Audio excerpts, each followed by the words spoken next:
Happy New Year, y'all. It's Triple Rich. We made it to 2023. And just for that, I got a gift for you. You get a brand new show. It's called Kick Talk. And this is Kick Talk Volume 1. Today we discuss Air Force Ones. The Air Force One was originally designed in 1982 by Bruce Kilgore.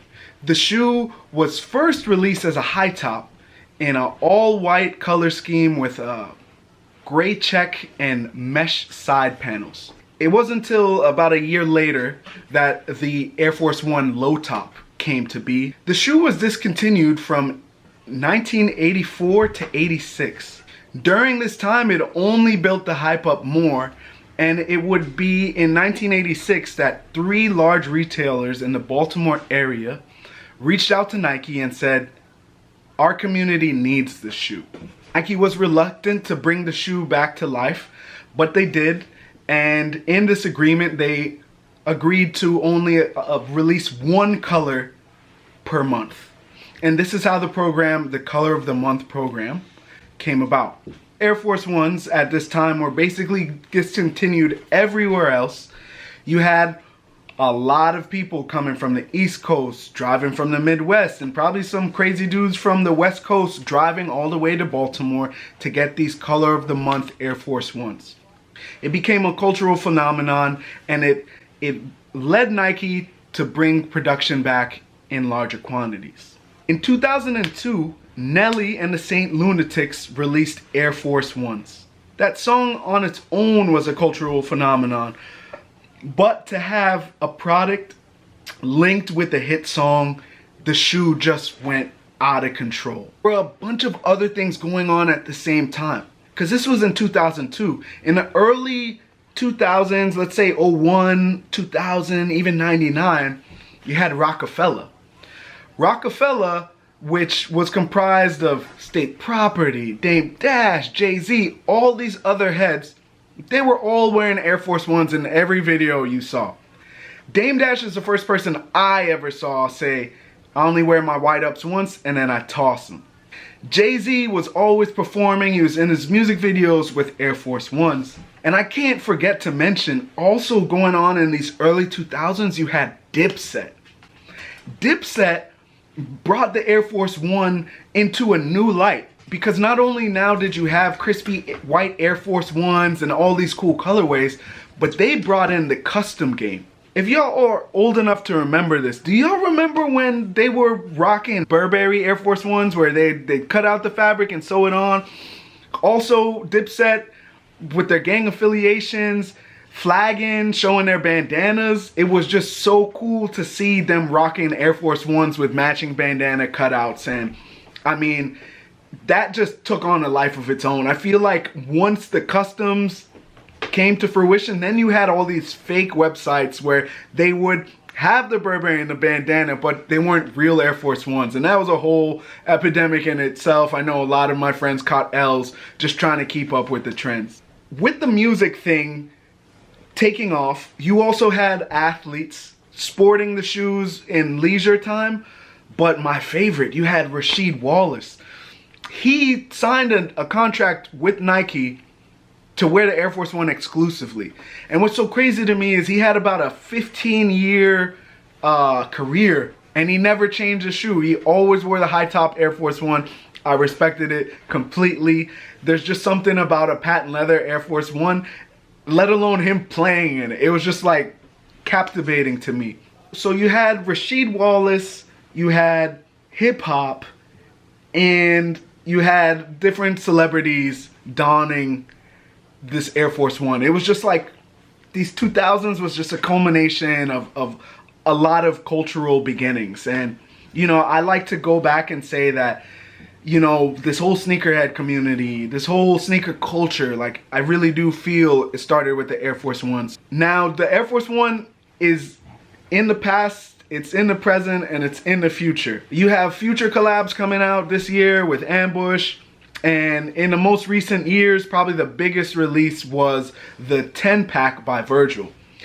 In that 10-pack, I believe it's called the 10, if you want to be proper. One of the shoes in the 10 was the Air Force One. Yes, the Jordan 1 was probably the most sought after, but the second most sought after was the Air Force 1. And he actually worked on the Air Force 1 many times after that original release. He had the Brooklyns, the Lemonades, the MoMAs.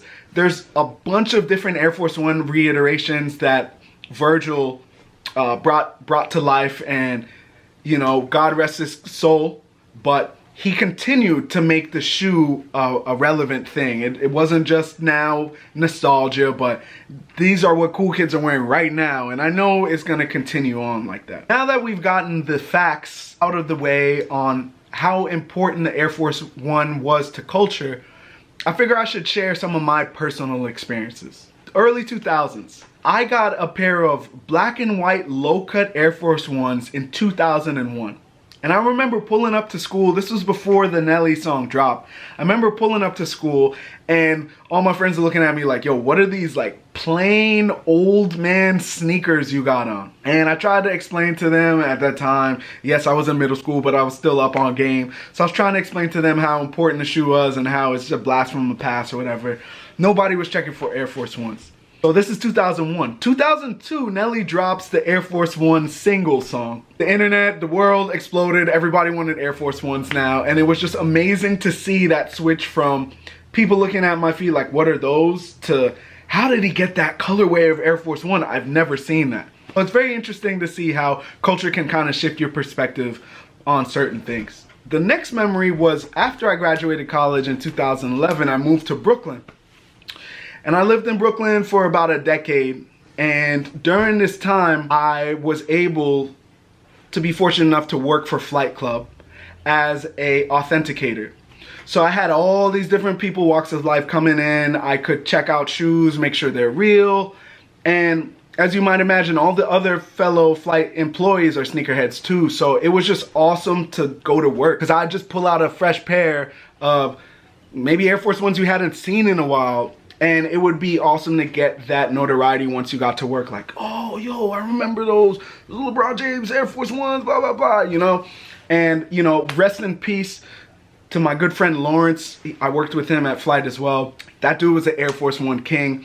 And I really enjoyed talking to him specifically because we were kind of on that same page of exclusive Air Force 1s. I remember having conversations with him about the Italian Lux pack. And, you know, the stash highs and stuff like that. And man, that guy had everything. And it was just awesome to talk to somebody else who had that kind of same passion and knowledge. So now that we've covered some of the personal experiences I have, I should talk to you about some of the personal pairs I own. I can go on and on and on about Air Force 1 low cut with the all black with the white check. This is essentially the same shoe I had in 2001, running around in middle school, looking fly. I will say though, this is the 07 version. They didn't come out in 07, they actually came out in 17, but in 2007 when Air Force 1s were making a resurgence, they kind of reshaped the shoe and they kept that shoe from there on out. So you'll see on a lot of boxes, it'll say 07, and that's what that means. I love black with a white check. It's my undefeated favorite color. I like it so much that I even have the mid version of the same shoe.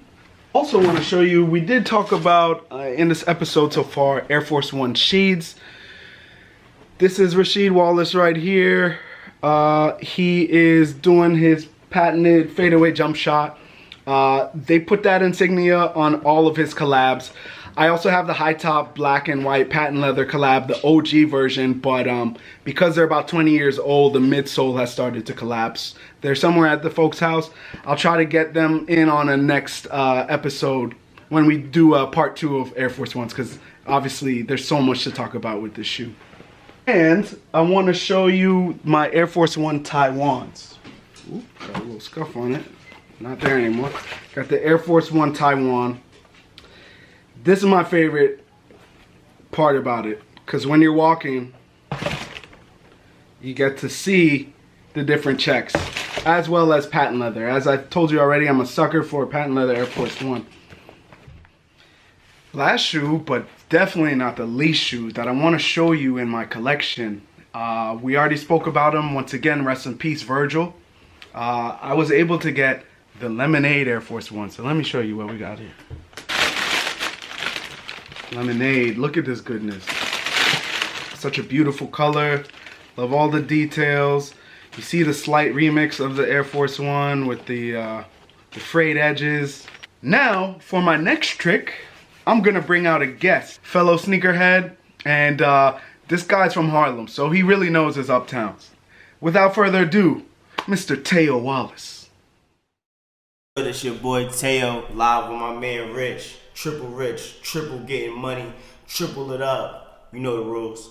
My Grail Air Force One has to be the white on white Air Force Ones. Those to me are the best Air Force Ones ever made, and they go with everything. Like, that shoe is a fresh pair is way too crispy. Honestly, I hate what's going on out there. Seeing people with dirty Air Force Ones, it's like, what are you doing? If your joint gets this much of a smudge, just a tiny bit, throw the whole kick away. Throw the whole sneaker away. You know what I'm saying? Do not wear dirty Air Force Ones. For 2023, let's delete that trend. Like, get rid of it. It's out of here. Gone. Sorry. For my honorable mentions on Grail Air Force Ones, I would have to say are the Ricardo Tisci Air Force Ones.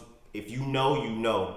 That was the kick when it first came out. That was like one of the craziest collaborations. It wasn't one of the first collaborations, but it was one of the craziest high fashion collaborations. It set the way for like the Louis Vuitton and all the rest of those, right? Cool. And honestly, like, if you were fly back then, you were fly. You were doing what you would do. My favorite pair of Air Force Ones, besides the all whites, I would have to say is just any Air Force One, period, honestly. All of them to me are my favorites. That's just my favorite shoe, so I can't even knock it. It just is what it is. Story time, right? I remember being in, I forget what grade I was, but I wore a size 8. And if you wore a size 8, I think I wore a size 8 in, I don't know, 6th grade, 7th grade. And if you could find a pair of white on white Air Force Ones uptown, you basically, it was like Indiana Jones scouting, going to the end of the tunnel and finding the gold, or just basically drilling and finding gold, or someplace digging and finding a diamond. That's how hard it was to find a pair of white on white Air Forces, right? It really was super hard, especially when we wear size 8, because everybody wore size 8. I remember me and my mom, we went around, we went to 2/5, 4/5, 1/16. We went around the whole Harlem. We went all the way up Inwood, everywhere in the Heights. We couldn't find a pair at all. I had went down south. That's when my family was like, my cousin was living in Miami. And somehow we happened to go random Foot Locker, and they had a ton of them. And I was just mind blown, because it's like, up north, I don't think you understand, as soon as the weather broke, sold out. It was like, yo, you got a pair of white? Nope. Don't even ask about it. Like, for mad long, I had to rock all black Air Force Ones. Like, that's why, like, now people say, like, oh, all black Air Force Ones, it's trash, it's robbing season. It's like, that was the only thing growing. Most of the times growing up, that was the only thing that I could really get my hands on if I didn't get it early enough. You know what I'm saying? So that's my little story. But I remember we had to go basically all the way to Miami in the summertime to find those. And it just happened. I just happened to find them, like, by random luck and chance, because my mom was not buying me no sneaker over $80. Like, no sneaker over $80. It didn't even matter. Like, all my Jordans had to be on sale and all that. So for me to get a pair of Air Force Ones back in those times was basically my Grail. And that's probably why it's my favorite shoe and my Grail shoe, just because, you know what I'm saying? But honestly, they go with everything. I love Air Force One. I ride and die for Air Force Ones. You feel me? So, best sneaker ever made. It's without a doubt. Best Nike ever made too. Yo, Rich, holla at me. Thank you, Teo, for those amazing words. I definitely appreciate you as a guest. And I definitely agree with you with the white Air Force Ones. That can easily be anyone's holy grail. I mean, come on, you open the box, icy white, angel singing. Like, everybody knows this, right? To wrap things up, the Air Force One is now over 40 years old, and it is still current as ever.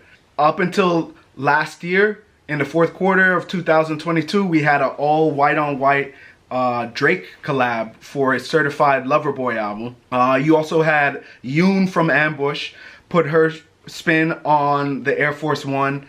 They released 2 colors so far. You have a blue with a yellow check, which kind of reminds me of Boca Junior SBs. And then they also released a all green pair with a yellow check. They are supposed to be releasing an all black with a white check, so you can sign me up for those. I'm looking forward to those in this coming year, but there hasn't been a date released yet. But yeah, all in all, tell me what you thought about this first episode. I love engagement. I want to see comments. Tell me what you liked, what you didn't like. What is your grailed Air Force One? What Air Force Ones are you still on the hunt for? If there's any cool personal stories, I'd love to hear you share those as well. This has been volume 1 of Kick Talk. Many more to come. None others like us. So enjoy. Catch you later. Triple Rich. I'm out.